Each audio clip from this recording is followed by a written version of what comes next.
Bismillahirrahmanirrahim. This is Exceller 101 signing in January 31st, 2019.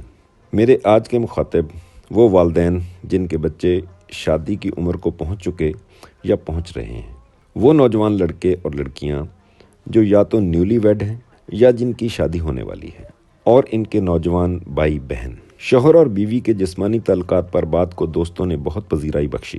دن کا پہلا حصہ فون کالز ریسیو کرنے میں گزرا، ساتھ ہی کہا گیا کہ یہ موضوع ابھی ادھورا ہے، اس پر مزید بات کرنے کی ضرورت ہے، تو اپنے مہربانوں کے حکم پر دوبارہ حاضر ہوں۔ جب ہمارے نوجوان لڑکے اور لڑکیاں 12 سال سے 14 سال کی عمر کی حد کراس کرتے ہیں تو انہیں اپنے اندر، اپنے ارد گرد کے ماحول سے یہ احساس ہونا شروع ہو جاتا ہے کہ ان سے کچھ کہا جا رہا ہے اور ان سے کچھ توقعات وابستہ کی جا رہی ہیں۔ کچی عمر اور ناپختہ سوچ زمانے کے پیغام کا مطلب پوری طرح سمجھ نہیں پا رہی ہوتی۔ یہ وہ وقت ہوتا ہے جب انہیں ایک رہنما کی شدت سے ضرورت ہوتی ہے تاکہ وہ اپنے اندر اور اپنے ارد گرد بدلنے والے حالات کی زبان سمجھ سکیں۔ اس مرحلے پر اگر ریڈی میڈ رہنمائی میسر نہیں آئی تو فطری اصول کے تحت رہنما کی جستجو تو شروع ہو جائے گی، لیکن صحیح رہنمائی کی ضرورت بڑھتی جائے گی۔ عزیزان، سوشل میڈیا کے اس دور میں شادی کی عمر کو پہنچنے والے ہمارے بچوں اور بچیوں کو جو گائیڈنس میسر آتی ہے، اس کی صحت یعنی اس کے صحیح ہونے پر بہت سارے سوالات اٹھتے ہیں، اور ہم ہرگز یہ بات یقین سے نہیں کہہ سکتے کہ انٹرنیٹ، سوشل میڈیا یا دوستوں سے ملنے والی گائیڈ لائنز بالکل صحیح ہیں۔ ایسی صورت میں درست سمت میں چلنا نہ صرف لمحہ بلمحہ مشکل ہوتا جاتا ہے، بلکہ زمانے کی رنگینیوں میں کھو جانے کا خدشہ بھی بڑھتا جاتا ہے۔ ہم اپنے بچوں کو ایسی اندھی راہوں میں بھٹکنے سے بچا سکتے ہیں۔ آئیے ان رہنماؤں کا ذکر کرتے ہیں جن سے ہمارے بچوں کو خالص اور مثبت رہنمائی مل سکتی ہے۔ نوجوان لڑکوں کے لیے بالترتیب ان کے والد، بھائی اور انتہائی قریبی شادی شدہ رشتہ دار، جن کی بات کو ہمارے بچے سنجیدگی سے سن سکتے ہیں اور اس بات کو اپنے پاس رکھنے میں ہچکچاہٹ محسوس نہیں کرتے۔ نوجوان لڑکی کی بہترین رہنما اس کی ماں یا اس کی شادی شدہ بہن کے علاوہ شاید ہی کوئی اور ہو سکے۔ رکیے جناب، بات لڑکے اور لڑکی کی رہنمائی پر ختم نہیں ہو گئی۔ اب ہمیں یہ بھی دیکھنا ہے کہ کیا یہ رہنما یعنی والدین، بہن، بھائی اور قریبی عزیز ہمارے بچوں کو وہ سکھا بھی سکتے ہیں کہ نہیں جن کی ان کو اصل میں ضرورت ہے۔ اگر ان لوگوں کو ہمارے بچوں کو صحیح سمت دکھانے میں اپنی کم علمی، جھجک یا کسی اور مشکل کا سامنا ہے تو فکر کرنے کی ہرگز ضرورت نہیں۔ رہنماؤں کی رہنمائی کے لیے ہمارا دین موجود ہے، اور یہ کہہ دیا گیا ہے کہ اگر آپ کو معلوم نہیں تو ان سے پوچھ لیں جن کو معلوم ہے۔ بس ذرا سی کوشش کی ضرورت ہے، یا تو خود قرآن مجید اور احادیث مبارکہ کا مطالعہ کر لیں، یا پھر ان سے سیکھ لیں جو مطالعہ کر چکے ہیں اور ہم سے بہتر جانتے ہیں۔ اب ہم ان باتوں کا ذکر کرتے ہیں جو شادی سے پہلے یا شادی کے ابتدائی دنوں، مہینوں یا سالوں میں ہمارے بچوں کو پتہ ہونی چاہیے، اور جن کے پتہ ہونے سے ہمارے بچوں کی زندگی بہتر ہو سکتی ہے۔ نوجوان لڑکی، ہماری بیٹی کا یہ جاننا ضروری ہے کہ اس کا شوہر یا ہونے والا شوہر اسے اپنی بیوی کی حیثیت سے کیسے دیکھتا ہے اور کیسے دیکھنا چاہتا ہے۔ ہماری بیٹی کو پہلے دن سے اپنے آپ کو نئی جگہ پر سیٹل ہونا ہے۔ لڑکی کی اپنی شوہر سے پہلی ملاقات کیسے متوقع ہے، اور اسے شوہر کی ضرورت پوری کرتے ہوئے اپنے وقار کو کیسے محفوظ رکھنا ہے۔ تنہائی کے انتہائی اولین لمحات میں اس کا رویہ اپنے شوہر کے ساتھ کیسا ہونا چاہیے، ان لمحات کی حقیقت کیا ہے، اور مشکل مراحل سے نسبتاً آسانی سے کیسے گزرا جا سکتا ہے۔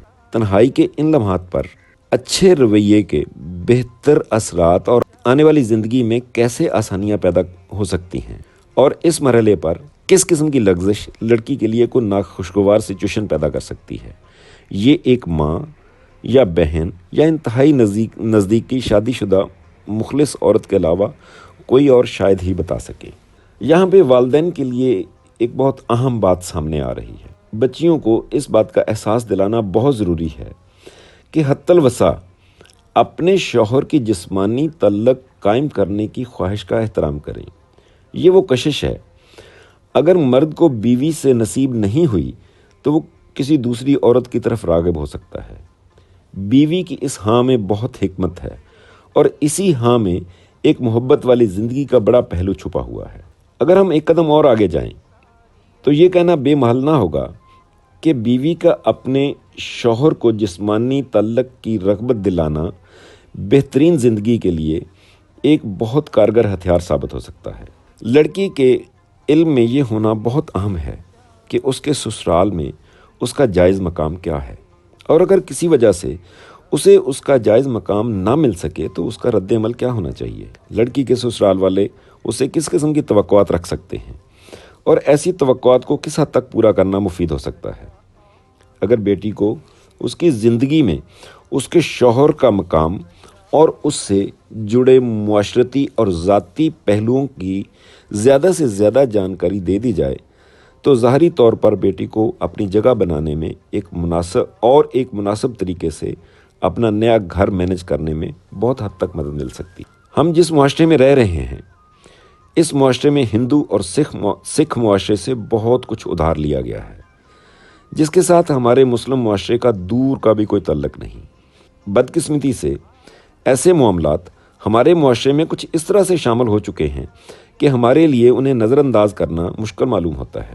ایسے ہی رسم و رواج اور فرسودہ کانسیپٹ کو نہ چاہتے ہوئے بھی سامنے رکھتے ہوئے ہم صرف اتنا کہیں گے کہ شادی کے یہ پہلے کم و بیش 5 سال ہماری بیٹی کے لیے ایک امتحان کی حیثیت رکھتے ہیں۔ 5 سال کی اس پلسرات کو کسی نہ کسی طرح عبور کرنے میں عافیت ہے، اور یہ صرف بیٹی کی تربیت سے ہی ممکن ہو سکتا ہے۔ ہم کچھ بھی کر لیں، ہمارے اس معاشرے میں سمجھوتا کرنا اور ایسے سمجھوتے کو نبھانے کی ذمہ داری کا بڑا حصہ عام طور پر عورت کے حصے میں ہی آتا ہے۔ اس سلسلے میں بیٹی کی والدہ کی طرف سے رہنمائی اہم کردار ادا کر سکتی ہے۔ یہ تو ہو گیا جناب بیٹی کو کیا کچھ سکھایا جائے کہ سسرال میں اس کے لیے آسانی ہو۔ اب ہم بات کریں گے کہ اگر بیٹی نے اپنی ذمہ داری نبھانی ہے تو کیا لڑکے کو کھلی چھٹی ہونی چاہیے؟ آئیے اسی ترتیب سے اس پر بھی ایک نظر مارتے ہیں۔ جیسا کہ ہم ذکر کر چکے ہیں کہ شادی کے معاملات میں نوجوان لڑکے کے والد، بھائی یا قریبی شادی شدہ مخلص رشتہ دار اس کے اچھے رہنما ثابت ہو سکتے ہیں۔ جیسے لڑکی کی تربیت ضروری ہے، ایسے ہی لڑکے کی تربیت بھی اہم ہے۔ اس بات میں شک کی گنجائش نظر نہیں آتی کہ اللہ تعالیٰ نے مرد کو عورت کی نسبت زیادہ ذمہ دار مقام سے نوازا ہے۔ اس مقام کا حق ادا کر کے ہی اطمینان کی زندگی کا نصیب ہونا ممکن ہو سکتا ہے۔ لڑکے کی تربیت میں یہ شامل ہونا ضروری ہے کہ اسے اپنی بیوی کو کس طرح ایک جائز مقام پر رکھنا ہے، اور اس کی حیثیت میں اس سے کیسی توقع رکھنا ہے۔ یہ بھول جانا لڑکی کے ساتھ بہت زیادتی ہوگی کہ وہ اپنا سب کچھ چھوڑ کر ہمیشہ کے لیے لڑکے کے گھر آئی ہے۔ وہ اس گھر میں اور معاشرے میں ایک نئے فرد کی حیثیت سے آئی ہے۔ سیٹل ہونے میں لڑکی کے لیے آسانی پیدا کرنا لڑکے کی ذاتی ذمہ داری ہے۔ تنہائی کے لمحات میں اپنی بیوی سے کیا توقع رکھنی چاہیے، یہ وہ سوال ہے جس کا جواب ہر مرد کے اپنے معیار کے مطابق تو ہو سکتا ہے، لیکن یہ کبھی نہ بھولنا آج مرد نے جو معیار قائم کر دیا اس کا اثر بہت دیر پا ہوگا۔ توقع رکھنا یا خواہش کرنا اور بات ہے، طلب کرنا یا اصرار کرنا دوسری بات ہے۔ یہ بات بہت حد تک صحیح ہے کہ شوہر اور بیوی کا تنہائی میں پہلی بار ملنا بیوی کے لیے نسبتاً ایک مشکل مرحلہ ہوتا ہے۔ اپنی بیوی کی مشکل کا احساس آپ کی عزت اور آپ کے مقام میں بہتری لا سکتا ہے۔ اسے انسان سمجھنا، محکوم کی بجائے معاشرے کا آزاد فرد سمجھ کر اس کے لیے آسانی پیدا کرنا آنے والے دنوں کے لیے اطمینان بخش ثابت ہو سکتا ہے۔ انٹرنیٹ پر فوش مواد کو ذہن میں رکھ کر بیوی سے ملنا حکمت کا تقاضا ہرگز نہیں ہو سکتا۔ اپنی بیوی کا کسی بازاری عورت کے ساتھ موازنہ کرنا بہت بڑی غلطی ثابت ہو سکتی ہے۔ ہمیں یہ بات ذہن نشین رکھنی چاہیے کہ جسمانی تعلقات قائم کرتے وقت اپنی بیوی پر جبر کرنا مردانگی کے زمرے میں نہیں آتا ہے، بلکہ ایسے موقع پر مرد کی شان تو یہ ہے کہ اپنی عورت کے حیا کی پاسداری کرے اور اپنے اوپر حکمت بھرا ضبط اور اپنی عورت کی آسانی کو سامنے رکھے۔ انٹرنیٹ کے فوش مواد کی پیروی بیوی کی نظر میں آپ کو رسوا کر سکتی ہے، اور ہمیں انسان نما جانور بننے سے منع کیا گیا ہے، اور یہی صحیح بات ہے۔ یہاں پر ایک ضمنی سا سوال آپ کے سامنے رکھا جا رہا ہے، ہم اور ہمارے بچوں میں کتنے ہیں جو مرد کی بتائی ہوئی شان کو سلامت رکھتے ہیں یا رکھ سکتے ہیں؟